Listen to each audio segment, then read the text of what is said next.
সবাই যদি ওইদিকে চলে যাচ্ছে ছবিতে তো সরকার দেখাতে হবে, ন্যাশনালি খবর করতে হবে। সবাই সন্দেশখালি যাচ্ছে, কলকাতার বুকে মেয়ে ছেলেদের ইজ্জত দিচ্ছে এই পুলিশ। পুলিশ আগে করছে, তারপরে তো লোকেরা করছে। লোকেরা তো খাবে, ওরা পার্টির লোক, তাকে দিয়ে সব তৃণমূলের একজন হাজার পায়। পুলিশের রাইট ছিল না তখন ফলার পরে আমাদেরকে পিছিয়ে। আমি সম্মান খেলতে দেখি পুলিশে, এখন সুপ্রিম কোর্টের অর্ডারের পরে এখন চুপ হয়েছে। তাও ওদের লজ্জা হয়, তাও হিজড়ের কাছে পয়সা খায়, রাস্তায় 10 টাকা 5 টাকা পুলিশ খায়। দিদি দিদি তানিয়ার বিষয় নিয়ে আজকের আপনারা নেতাজি নগর থানায় এসেছিলেন, কি বলছে পুলিশ যদি একটু বলেন? পুলিশ নিষ্ক্রিয়, পুলিশ কোনোদিনই সক্রিয় নয় না গ্রাম বাংলায়, এটা তো শহরে। নেতাজি নগরের মতন জায়গায় পুলিশ নিষ্ক্রিয়, শুধু বলছে দেখছি দেখছি।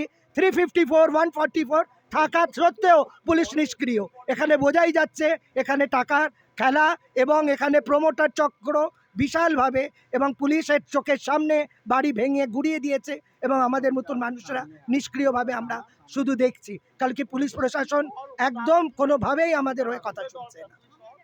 দিদি তানিয়ার সাথে যে নির্মম ঘটনা ঘটেছে, সেই ঘটনার পরিপ্রেক্ষিতে আপনারা আজকে এসেছিলেন, পুলিশের সাথে কথা বলছেন, আগামী দিনে কি আন্দোলন কিভাবে চলতে পারে? আন্দোলন সেই দিন প্রথম থেকে নিয়ে আজ অবধি ছিল। আজকে আমরাই আমাদের মতন মানুষেরা মহামান্য সুপ্রিম কোর্টের দরজা খটিয়ে আমরা নিজেদের অধিকার নিয়ে এসেছি। উই আর দ্য পিটিশনার, আমরা এটা করেছি। আজ ট্রান্সজেন্ডার প্রোটেকশন বোর্ড হয়েছে, মহিলা শিশু সুরক্ষার সাথে ট্রান্সজেন্ডার ডেভেলপমেন্ট বোর্ডকে জানানো হয়েছে, সব জায়গায়। কিন্তু সরকার নিষ্ক্রিয়, পুলিশ নিষ্ক্রিয়। আমাদের তাহলে নিজেদের হাতে আইন তুলে নিতে হবে। কিন্তু আমরা তো তার জন্যে পুলিশের কাছে এসেছি বারে বারে, 1 সপ্তাহ 2 সপ্তাহ ধরে পুলিশের কাছে এসেছি। পুলিশকে বলার সত্ত্বেও আমাদের চোখের সামনে তার বাড়ি ভাঙা হলো, তাকে কুপ্রস্তাব দেওয়া হচ্ছে, তার হাত ধরে টানা হচ্ছে, আমাদের থ্রেট দেওয়া হচ্ছে। শুধু একটা কেস নয়, এরকম হাজার হাজার ট্রান্সজেন্ডার এবং মহিলাদের উপরে অত্যাচারের কেস ঝাঁটিয়ে আসছে। কিন্তু এই রাজ্য সরকার, এই প্রশাসন নিষ্ক্রিয়, তারা কোনোভাবেই কোনোটাতেই কর্ণপাত করে না। আমি একটুখানি তানিয়ার সঙ্গে কথা বলবো যে যে ঘটনা ঘটেছিল এর আগে যখন আপনার বিয়ে হয় তখন পুরো বিষয়টাই তার কাছে সে জানতো, তারপরেও এই ঘটনা, এই মুহূর্তে আপনি কোথায় আছেন, কিভাবে আপনার দিন কাটছে? আমি এখন মায়ের বাড়িতে রয়েছি। আমার দিন ভালো একদমই কাটছে না। আমার রান্না করে খাওয়া, ড্রেস, তারপরে আমার গয়না গাটি সব চুরি হয়ে গেছে। শোয়ার খাটটাও পর্যন্ত নেই, সেটাও নিয়ে চলে গেছে। কিছুই নেই ওই ঘরে, কিছুই নেই। আমার মা দিয়েছিল অনেক জিনিস, সেগুলোও নেই। বাসনপত্র নতুন, সেগুলোও নেই।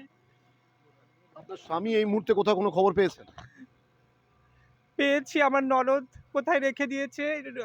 পুলিশ স্টেশন থেকে নাম্বার নেওয়ার জন্য বলেছিল যে নাম্বারটা দিন, নাম্বারটা দেয়নি, না বলে দিয়েছে নাম্বার দেবো না। কোথায় রেখেছে এখন, কোথাও রাখেনি, নিজের কাছেই কিডন্যাপ করে রেখে দিয়েছে ওকে। 3 বছরের সংসার, যদি আমি ভুল না বলি, তাই তো?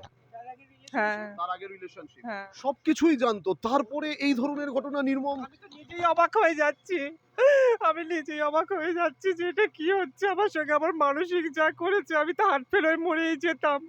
আজকে আমার মাকে বলিনি, 1-1.5 বছর আমি বলিনি, চুপ ছিলাম, আর পারছিলামই না আমি। সমাজসেবিকা অপরাজিতা গাঙ্গুলি আমাদের সঙ্গে রয়েছে। দিদি, আপনার ফেসবুকে এই ছবি এবং তারপরে এই ছবি ছড়িয়ে পড়ে, আমি আজকে রঞ্জিতাদির সঙ্গেও কথা বলছিলাম। আজকে আপনারা নেতাজি নগর থানায় এসেছিলেন, পুলিশের কি বক্তব্য?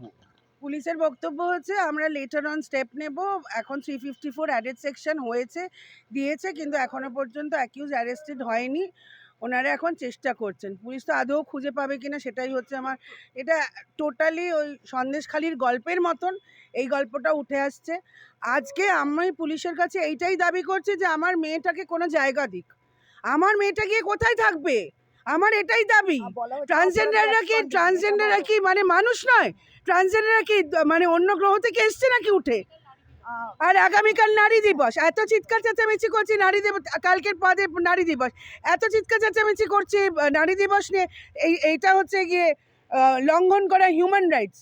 নারী দিবস মানে কি? আর একটা হিউম্যান রাইটস ডে, এটা টোটালি লঙ্ঘন করা রাইটস। এটা কিসের হিউম্যান রাইটস? 10 দিন হয়ে গেল, এখনো বলছে যে অপরাধী নাকি অ্যাবসকন্ডিং, মানে একটা খুব ইজি ওয়ার্ড অ্যাবসকন্ডিং, তার জন্য তাকে অ্যারেস্ট করা যাচ্ছে না। এবং আমরা পুলিশকে আমরা আমরা রিকোয়েস্ট করলাম পুলিশকে, আপনারা আমাদের একটু সাথ দিন, চলুন ওখানে কিভাবে ভেঙেছে আমাদের সাথে দেখবেন চলুন। তারা সেখানে ডিনাই করলো, তাদের নাকি আইনত বাধা আছে আমাদের সাথে গিয়ে ওই ভাঙা চোরা জায়গা দেখতে। মানে এটা কি ধরনের বিচার আপনারাই বলুন। আপনাদেরকে জানিয়ে রাখি, যখন এই প্রতিবেদন দেখছেন তার ঠিক একদিন পর নারী দিবস, কিন্তু আজকের তানিয়ার মতো যারা রয়েছে তারা কিন্তু অ্যারেস্ট দ্য কালপ্রিট এই প্ল্যাকার্ড হাতে নিয়ে নেতাজি নগর থানার একদম সামনে থেকে এই আন্দোলনের ছবি আমরা তুলে ধরছি আপনাদের সামনে। রঞ্জিতা সিনহা, রঞ্জিতা দি রয়েছেন, অপরাজিতা দির মতো যারা সমাজসেবিকা তারা রয়েছেন। আমি রঞ্জিতা দিদির কাছে আমি আরেকবার আসবো।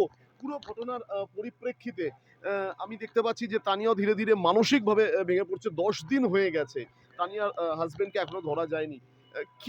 কি বলবেন পুলিশ প্রশাসনের কাছে, আপনাদের কি বার্তা থাকবে? দেখুন, সবসময় বলে এসেছি, নারী আন্দোলনকে যেইভাবে সামনের সারিতে নিয়ে আসা হয়েছে, ট্রান্স আন্দোলনকে কিন্তু অনেক নারী আন্দোলনকারীরাও সেই সম্মান দেয়নি। তাদের মেন্টাল হেলথ নিয়ে আমরা কথা বলি, কিন্তু কোনো মানসিক স্বাস্থ্য আমাদের মতন মানুষদের কথা সরকার বা আমাদের এই দেশ ভাবেনি। প্রশাসনকে হাজারো চিঠি দিয়ে, এটা শুধু একটা কেস নয়, হাজার হাজার ট্রান্সজেন্ডার মানুষদের জীবিকা নেই, স্বাস্থ্য নেই, শিক্ষা নেই, এ রাজ্যে কিচ্ছু নেই। তারপরেও এই রাজ্য একটা ট্রান্সজেন্ডার প্রোটেকশন বোর্ড বানিয়ে সেটাকে দেখাবার জন্য রেখে দিয়েছে। কোনো কাজ এখানে হয় না, কোনো রকমের গ্রিভিয়েন্স সেল নেই, কেউ শোনার নেই। আমরা যাব কোথায়? পুলিশ নিষ্ক্রিয়, পুলিশ টোটালি নিষ্ক্রিয়। যেখানে পাচ্ছে, তারপরে সরকার বলছে রাস্তায় নেমে তোমরা ভিক্ষাবৃত্তি করছো। সরকার কি কাউকে কাজ দিয়েছে আজ অবধি? জীবিকা দিয়েছে? না আমাদের সাথে বসেছে? সরকারের দুর্নীতি মজ্জে মজ্জে পৌঁছাচ্ছে প্রত্যেকটা জায়গায়। মেয়েরা তো অত্যাচারিত, তার থেকেও ট্রান্স মানুষেরাও অত্যাচারিত কম নয়। আমরা এই বিক্ষোভ দিনের পর দিন এবার থেকে আমরা চালিয়ে যাব। এরপরে আমরা যেইখানে ওর বাড়িটাকে ভাঙা হয়েছে সেখানেও যাব এবং সেখানেও আমরা আমাদের আওয়াজটা সক্রিয় করব। কলকাতায় বা বাংলায় যিনি ট্রান্সজেন্ডারদের নিয়ে আন্দোলন শুরু করেছিলেন সেই রঞ্জিতা সিনহা, তার সঙ্গে আমরা কথা বললাম।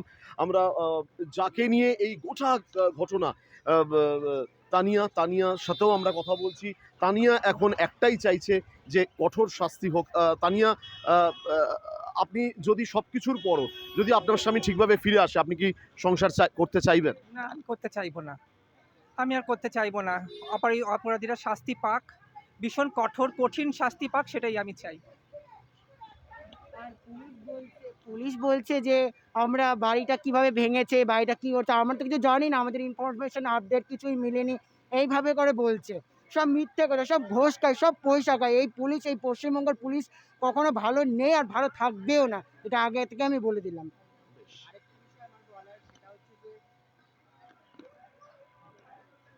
বলুন। আরেকটি কথা আমাদের বলার আছে, সেটা হচ্ছে যে আমাদের তো বড় বড় স্বীকৃতি দিয়েছে লোকে, সোসাইটি, সরকার দেখাচ্ছে যে তোমাদের ট্রান্সজেন্ডারদের প্রচুর প্রচুর ফেসিলিটি আছে, প্রচুর চাকরি আছে, প্রচুর কিছু আছে, বাট কিচ্ছু নেই। সাধারণ একটা বিচার আমরা খুব পাচ্ছি না, দিনের পর দিন আমরা বিচার পাচ্ছি না। এই তার হচ্ছে